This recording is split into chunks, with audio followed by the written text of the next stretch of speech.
కుట్ర పన్నుతుంది 25,000 కోట్ల రూపాయలు ఆర్ఎన్ఆర్ ప్యాకేజ్ మిగిలించుకోవడం కోసం. వీళ్ళందరూ కూడా భాగస్వాములయ్యారు. మిగతా పార్టీల అందరు ఎంపీలు కూడా ఒక్కరంటే ఒక్కరు కూడా మాట్లాడలేదంటే మరి వీళ్ళు ఎంపీలుగా ఉండి ఏం లాభం? పోలవరంలో నుంచి ఆ జీవమే తీసేస్తున్నారే, ఇది అన్యాయం కాకపోతే ఏమిటి? మళ్ళీ చెప్తున్నాం, ఇప్పటికైనా ఈ సమావేశాల్లోనైనా ఎంపీలందరూ కలిసి పోలవరం ప్రాజెక్టు 45 మీటర్లలోనే మాకు కావాలి అని డిమాండ్ చేయాలి, నిలదీయాలి. మోడీ గారిని నిలదీయాలి, పార్లమెంట్లో సమయం అడగాలి, వీటి గురించి మాట్లాడాల్సిన అవసరం ఉంది.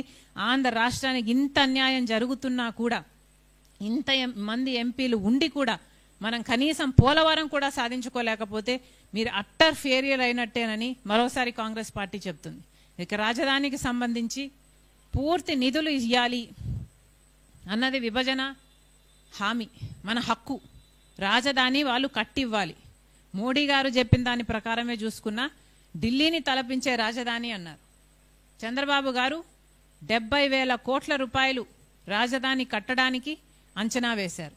మరి ఇప్పటికీ 31,000 కోట్ల రూపాయలు ఇస్తున్నట్టు, అందులో 15,000 ఏమో గ్రాంటు, మిగతా 16,000 ఏమో అప్పు కింద ఇస్తున్నట్టు ఉంది. మరి మిగతా డబ్బులంతా అప్పు కిందే ఇస్తారా? మరి ఇది ఎక్కడి న్యాయం అని అడుగుతున్నాం. మాకు రాజధాని కట్టియాలి అన్నది మా హక్కు అయితే, మీరు మాకు చేసిన ఒప్పందం అయితే, అది హామీ అయితే, మరి అలాంటప్పుడు మాకు అప్పులు ఎందుకు ఇస్తున్నారు? అప్పులు ఇస్తున్నారు అంటే ఏమిటి అర్థం? మళ్ళీ భావితరాల మీద ఈ అప్పు తీర్చుకోవాల్సిన అవసరం ఉంది, వడ్డీ కట్టాల్సిన అవసరం ఉంది. ఇవన్నీ మాకు అవసరమా? ఆంధ్ర రాష్ట్రం విడిపోయినప్పుడు ఆంధ్ర రాష్ట్ర ప్రజలకు మీరు ఇచ్చిన హక్కు, ఢిల్లీ లాంటి రాజధాని కట్టిస్తామన్నారు, సింగపూర్ అన్నారు, ఇస్తాంబుల్ అన్నారు, పెద్ద పెద్ద మాటలు చెప్పారు. ఎలక్షన్లు వచ్చినప్పుడల్లా పెద్ద పెద్ద మాటలు చెప్పారు. మరి అలాంటప్పుడు ఇప్పుడున్న ఎంపీలు కనీసం మాకు అప్పు కాదు, మాకు నిధులే కావాలి, మాకు నిధులే ఇవ్వాలి అని ఇప్పటికైనా నిలదీస్తారా అని చూస్తున్నారు ఆంధ్ర రాష్ట్ర ప్రజలు. ఈ ఎంపీలు, ఇంతమంది ఎంపీలుండి కనీసం రాజధాని అయినా మనం సాధించుకోలేకపోతే ఇక మనం ఏం సాధించుకున్నట్టు? పక్క రాష్ట్రాలకు అందే ఉన్నాయి. తెలంగాణకు హైదరాబాద్ ఉంది, చెన్నై ఉంది, బెంగళూరు ఉంది, మనకేముంది? ఇప్పటికైనా కూడా ఈ ఎంపీలందరూ కూడా మాకు అప్పులొద్దు, మాకు రాజధానికి నిధులే కావాలి అని ఇప్పటికైనా డిమాండ్ చేయగలరా? వీళ్ళకి ఆ దమ్ముందా? కాంగ్రెస్ పార్టీ ప్రశ్నిస్తుంది. మిగతా విభజన హామీలు అన్నీ కూడా అలాగే ఉన్నాయి. ఒక్కటంటే ఒక్కటి కూడా. దుగ్గరాజపట్నం పోర్ట్ అన్నారు, దానికి 8,000 కోట్ల రూపాయలు ఇవ్వాల్సి ఉంది. ఎవరూ మాట్లాడటం లేదు, ఎవరూ అలగడం లేదు. ఇక వాళ్ళు ఇస్తారా? ఆ పోర్ట్ కట్టిస్తారా మనకు? కడప స్టీల్ ఫ్యాక్టరీ ఉంది. కడప స్టీల్ ఫ్యాక్టరీకి సంబంధించి సెయిలులో వినీలం, సెయిలే ఒక స్టీల్ ఫ్యాక్టరీ పెట్టాలి అన్నది విభజన హామీ అయితే దాని గురించి ఎవరూ మాట్లాడటం లేదు. అసలు సెయిలే ఒక ఫ్యాక్టరీ పెడితే అదొక పబ్లిక్ సెక్టర్ యూనిట్ అయితే, అది కూడా ఒక విశాఖపట్నం స్టీల్ లాగా రాయలసీమకు తలమానికం కావచ్చు, కానీ దాని గురించి మాట్లాడటం లేదు. ఇప్పుడు జిందాల్ అంట, ఇంకో ప్రైవేట్ అంట, వీళ్ళు కడతారట. అది కూడా ఎప్పుడు కడతారో తెలియదు. ఇప్పుడున్న పరిస్థితులు అయితే 2 ముఖ్యమంత్రులు మారారు, 4 సార్లు దానికి శంకుస్థాపనలు అయ్యాయి, కానీ ఇప్పటి వరకు కూడా తట్టడి మట్టి ఎత్తి పోసింది లేదు. మరి ఇలా ఉంటే విభజన హామీలలో మనకు ఒక్కటంటే ఒక్కటైనా దక్కుతుందా అన్న అనుమానం ప్రజలకు రాకపోవడం ఆశ్చర్యం కాదు కదా. అన్నీ ఆలోచించుకోవాల్సిన అవసరం ఉంది. ఇంతేకాదు, ఉత్తరాంధ్రకి, రాయలసీమకి స్పెషల్ ఎకనామిక్ ప్యాకేజ్ అన్నారు. అంటే కనీసం 25,000 కోట్ల రూపాయలు ఒక్కొక్క దానికి ఇచ్చిన 50,000 కోట్ల రూపాయలు ఆ 2 ప్రాంతాలకు కేటాయించాల్సి ఉంటే కనీసం 10వ వంతైనా చేశారా? ఇప్పటి వరకు 10 సంవత్సరాలుగా 1,500 కోట్ల రూపాయలు మాత్రమే ఇచ్చారు. మరి ఎప్పుడు సాధించుకోవాలి ఇవన్నీ? చెన్నై విశాఖపట్నం ఇండస్ట్రియల్ జోన్ అన్నారు, దానికి సంబంధించి చూస్తే కనీసం ఒక్క ఇండస్ట్రియల్ కారిడార్ అన్నారు, ఒక్క ఇండస్ట్రీ అయినా వచ్చిందా? రైల్వే జోన్ అన్నారు, అదుగో ఇదిగో అని చెప్తున్నారు. ఒక్కటంటే ఒక్కటి కూడా విభజన హామీలలో నెరవేర్చుకోలేకపోయాము అంటే మరి ఇది ఎంపీల ఫెయిలియర్ కాకపోతే ఏమిటి అని అడుగుతున్నాం. మరొకసారి డిమాండ్ చేస్తుంది కాంగ్రెస్ పార్టీ, పార్లమెంట్ జరుగుతుంది, ఆంధ్ర రాష్ట్రానికి చెందిన ఎంపీలు లేరని కారు కదా. 25 మంది లోక్సభకు, 11 మంది రాజ్యసభకు ఉన్నారు. మరి వీళ్ళంతా ఏం చేస్తున్నారు? మన హక్కుల గురించి ఎందుకు మాట్లాడటం లేదు? ఏ పార్టీకి ఆ పార్టీ వాళ్ళ ప్రయోజనాలు చూసుకుంటున్నారు. మరి ప్రజల గురించి ఎవరు మాట్లాడతారు? పార్లమెంటులో కూడా మాట్లాడలేకపోతే మిమ్మల్ని పార్లమెంటేరియన్స్గా ఎందుకు చేసినట్టు ఒకసారి మీరు ప్రశ్నించుకోవాల్సిన అవసరం ఉంది. దయచేసి అందరు ఎంపీలను డిమాండ్ చేస్తున్నాం, అన్ని పార్టీలకు చెందిన ఎంపీలను డిమాండ్ చేస్తున్నాం. ప్రత్యేక హోదాతో సహా విభజన హామీలలో మనకిచ్చిన హామీలు అన్నీ కూడా నెరవేర్చుకోవాల్సిన అవసరం ఉంది. ఈ బాధ్యత పూర్తిగా ఎంపీల మీదనే ఉంది. దయచేసి ఇప్పటికైనా కళ్ళు తెరవండి, ఆంధ్ర రాష్ట్ర ప్రజల పక్షాన మాట్లాడండి, నిలదీయండి. అవసరమైతే తాడో పేడో తేల్చుకోండి, అవసరమైతే సభను స్తంభింపజేయండి. ఏదైనా చేసి ఆంధ్ర రాష్ట్ర ప్రజలకి న్యాయం చేయాలని, మీరు కొట్లాడాలని కాంగ్రెస్ పార్టీ డిమాండ్ చేస్తుంది. ఒక్క నిమిషం అట్లే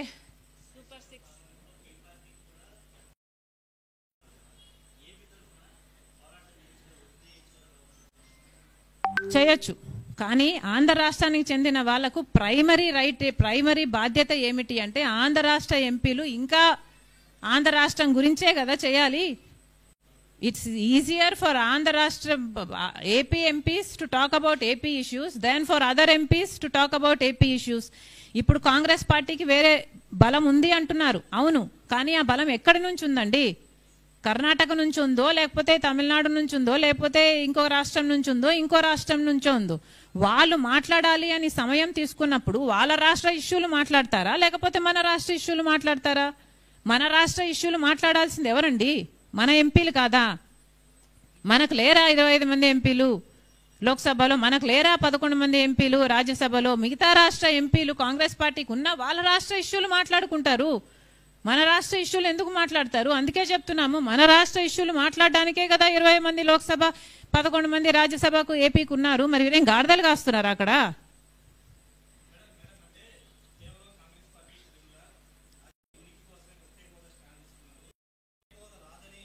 ప్రత్యేక హోదా వస్తే నేనేం చేసుకుంటానమ్మా? దాంతో నా నెత్తిన పెట్టుకొని ఊరేగుతానా? నాకేమైనా చేస్తుందా ప్రత్యేక హోదా? ప్రత్యేక హోదా పట్ల చిత్తశుద్ధి ఉన్నది ఒక కాంగ్రెస్ పార్టీకి, అది వాస్తవం. అది చెప్పమనంటే నేను ఒప్పుకుంటా. కానీ ప్రత్యేక హోదా అన్నది అసలు ఊపిరే లేకుండా, దానికి ఊసే లేకుండా మీరు ఎందుకు చేస్తున్నారు? మరి మీరు రాజకీయ ఉనికి కోసము, మీరు సర్వైవ్ కావడం కోసము, మీరు బీజేపీ మెప్పు పొందడం కోసము మీరు ప్రత్యేక హోదాని గోయి తీసి పాతిపెట్టి మళ్ళీ మా మీద అంటారా? సిగ్గుండాలి కదా. అలాగే సూపర్ 6 కూడా కనీసం ఇంతమంది ఎంపీలు ఉన్నారే, కనీసం విశాఖపట్నం స్టీల్ అయినా కూడా ఒక్క అష్యూరెన్స్ తెచ్చుకోగలుగుతున్నారా? విశాఖపట్నం స్టీల్ ప్రైవేటైజ్ చేయబోము, విశాఖపట్నం స్టీలుని కాపాడుకోగలము అని ఒక్క అష్యూరెన్స్ అయినా ఈ ఎంపీలు తెచ్చుకోలేకపోతున్నారంటే విభజన హామీలు కొత్తవి తెచ్చుకోవడం కదా దేవుడెరుగు. కనీసం ఉన్న ఆస్తులైనా ఆంధ్ర రాష్ట్రానికి సంబంధించి ఇవైనా కాపాడుకోవాల్సిన బాధ్యత మనకు లేదా? కనీసం విశాఖపట్నం అష్యూరెన్స్ అయినా వీళ్ళందరూ సాధించుకొస్తారేమో అని చూస్తే కనీసం ఒక్కడైనా మాట్లాడుతున్నాడా? ఇంతమంది పార్లమెంటేరియన్స్ ఉండి కూడా విశాఖపట్నం స్టీల్ కావాలి అని పట్టలేరా? ఆంధ్ర రాష్ట్రానికి చెందిన ఎంపీలందరూ లేచి నిలబడి స్తంభించలేరా? విశాఖపట్నం స్టీల్ మీద మాకు అష్యూరెన్స్ కావాలి, పోలవరం 45 మీటర్స్లోనే జరగాలి. ఇవన్నీ ఇంత సింపుల్ అయినప్పుడు వీళ్ళు చేయటం లేదు అంటే వాళ్ళ స్వార్థ రాజకీయాల కోసమే చేయటం లేదు కదా. కనీసం ఈరోజు మనకు యూరియా కావాలండి. యూరియాకి ఇప్పటికి కేంద్రం 50 టన్నులు ఇచ్చినట్టు 50,000 టన్నులు ఇచ్చిందేమో, ఇంకొక 80,000 టన్నులు ఇంకా షార్టేజ్ ఉంది. గత 15 రోజులుగా మన రైతులు అడుగుతూనే ఉన్నారు. కనీసం అదైనా సాధించుకోగలిగారా? కనీసం అదైనా తెచ్చుకోగలిగామా? యూరియా 80,000 టన్నులు కావాలి, అదైనా ఈ ఎంపీల వల్ల చేతనవుతుందా? మరి ఎందుకండి వీళ్ళకు పదవులు? నాలుకే గీసుకోవడానికా? దేనికి ఇచ్చినట్టు వీళ్ళకు పదవులు? బ్లాక్ మార్కెట్లోనేమో 260 రూపాయలకి బస్తా బదులు 400 రూపాయలు అమ్ముతున్నారట. మరి రైతులు ఎలా కొనుక్కోవాలి? పోనీ విజిలెన్స్ డిపార్ట్మెంట్ ఏమైనా పనిచేస్తుందా, అరికడుతుందా అంటే వాళ్ళు చేయటం లేదు కదా. మరి ఎందుకండి వీళ్ళందరికీ పదవులు?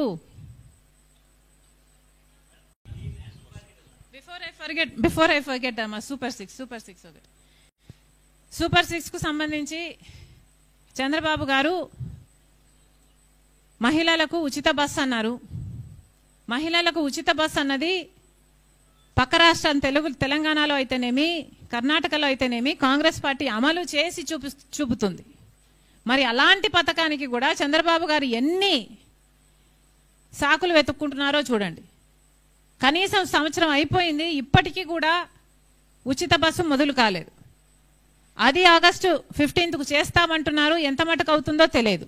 ఒకవేళ చేసినా కూడా దాంట్లో కూడా మళ్ళీ మహిళలకు సంబంధించి ఇంటర్ డిస్ట్రిక్ట్ అయితే అది కవరేజ్ చేయము అంటున్నారు. మోస్ట్ ఆఫ్ ద విమెన్ 16 లక్షల మంది మహిళలేమో ప్రతిరోజు బస్సులలో ప్రయాణిస్తారు. వాళ్ళందరికీ జీరో టికెట్ ఇవ్వాల్సిన అవసరం ఉంది. ఆ జీరో టికెట్ మీద కూడా మళ్ళీ చంద్రబాబు గారు స్టాంప్ వేసుకుంటారట. కానీ మహిళలు ప్రయాణించేది ఒక జిల్లా నుంచి ఇంకో జిల్లాకు, అంటే విజయవాడ నుంచి గుంటూరుకు వెళ్తే మళ్ళీ డబ్బులు కట్టాలట. ఇది ఎక్కడి న్యాయం అని అడుగుతున్నాం. ఇక ఇచ్చేదేదో మొత్తము ఫ్రీగా ఇవ్వచ్చు కదా, ఇచ్చినట్టన్నా మంచి పేరైనా మీకు వస్తుంది కదా. ఇది చాలా అన్యాయం. సూపర్ 6లో ఇంకొకటి మహిళా శక్తి. ప్రతి మహిళకి 18 ఏళ్ళు నిండిన తర్వాత 1500 రూపాయలు నెలకిస్తామని చెప్పారు. సంవత్సరానికి 18,000 రూపాయలు ప్రతి మహిళకు ఇస్తామని చెప్తే అది చాలా పెద్ద బడ్జెట్టే. కానీ కనీసం ఆ మాత్రం క్యాలిక్యులేషన్ మీరు చేసుకోలేకపోయారా?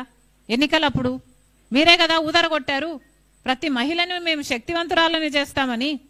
మరి అలాంటప్పుడు ఎంత ఖర్చు అవుతుందో మీకు తెలియదా? ఇప్పుడు రాష్ట్రాన్ని అమ్మేయాలి, ఆ పథకాన్ని అమలు చేయాలంటే అని మీ మంత్రులే మాట్లాడుతున్నారు అంటే, దానికి P4తో లింకు పెడుతున్నారు అంటే మీ అసమర్థతే కదా. P4తో లింకు పెడతాము అని మీరు ఆ రోజు చెప్పలేదు కదా. ఈ రోజేమో P4కేమో దాతలు ఉంటే డబ్బులు వస్తాయి, దాతలు లేకపోతే డబ్బులు రావు. అంటే ఆ పథకం అమలు కాదు. దాదాపు 2 కోట్ల మంది మహిళలకు అమలు కావాల్సిన పథకం కనీసం 1,80,000 మహిళలకైతే అమలు కావాలి కదా. మరి ఇప్పుడు మీరు అన్నిటికీ లింకు పెడుతున్నారు, P4కు లింకు పెడుతున్నారు, రాష్ట్రానికి అమ్ముకోవాలి అని మాట్లాడుతున్నారు అంటే మీకు ఎంత చిత్తశుద్ధి ఉన్నట్టు? మరి సూపర్ 6 సూపర్ ఫ్లాప్ అయిందనక ఏమనాలి? రైతుల విషయానికి అన్నదాత సుఖీభవ అన్నారు. 93 లక్షల మంది రైతులు ఉంటే మీరు ఇస్తున్నది ఎంతమందికి? 47 లక్షల మంది రైతులకి. మిగతా అందరికీ టోపీ పెట్టినట్టే కదా. తల్లికి దీవెన, తల్లికి వందనమా? తల్లికి వందనం పథకం ప్రకారం 87 లక్షల మంది విద్యార్థులు ఉంటే మీరు ఇస్తున్నది 67 లక్షల మందికి. అన్నిట్లో కోతలు పెట్టుకుంటూ పోతే మిమ్మల్ని ఏమనాలి? మీ చిత్తశుద్ధి కనిపించడం లేదు. మళ్ళీ చెప్తున్నాం, సూపర్ 6 యథావిధిగా మీరు ఎలా మాటిచ్చారో, నిరుద్యోగ భృతి మీరు ఇంతకు ముందు కూడా మాటిచ్చారు. పోయిన ఎలక్షన్లలో 2014లో ముఖ్యమంత్రి అయినప్పుడు కూడా చంద్రబాబు గారు ఇదే మాటిచ్చారు, నిరుద్యోగ భృతి ప్రతి నెల ఇస్తామని చెప్పారు. అప్పుడు ఇవ్వలేదు, ఇప్పుడు ఇచ్చేటట్టు కనిపించటం లేదు. మేము ఉద్యోగాలు ఇస్తాము అంటున్నారు. కనీసం 50 లక్షల మంది బిడ్డలు ఉన్నారు ఉద్యోగాలు లేక. కనీసం మీరు ఉద్యోగాలు ఇచ్చే వాళ్ళకి ఎప్పుడు ఇస్తారో తెలియదు. పోనీ 20 లక్షలు ఇస్తారా? ఎంతమందికి ఇస్తారు? ఇంతవరకన్నా మీరు నిరుద్యోగ భృతి ఇవ్వాలి కదా. అటు ఉద్యోగము రాదు, నిరుద్యోగ భృతి రాదు. మరి మీరు ఇచ్చిన మాటేమో ఏరు దాటేంత వరకే ఓడమల్లన్న, ఏరు దాటిన తర్వాత ఓడమల్లన్న. అదే అంతవరకు పోడిగుండు.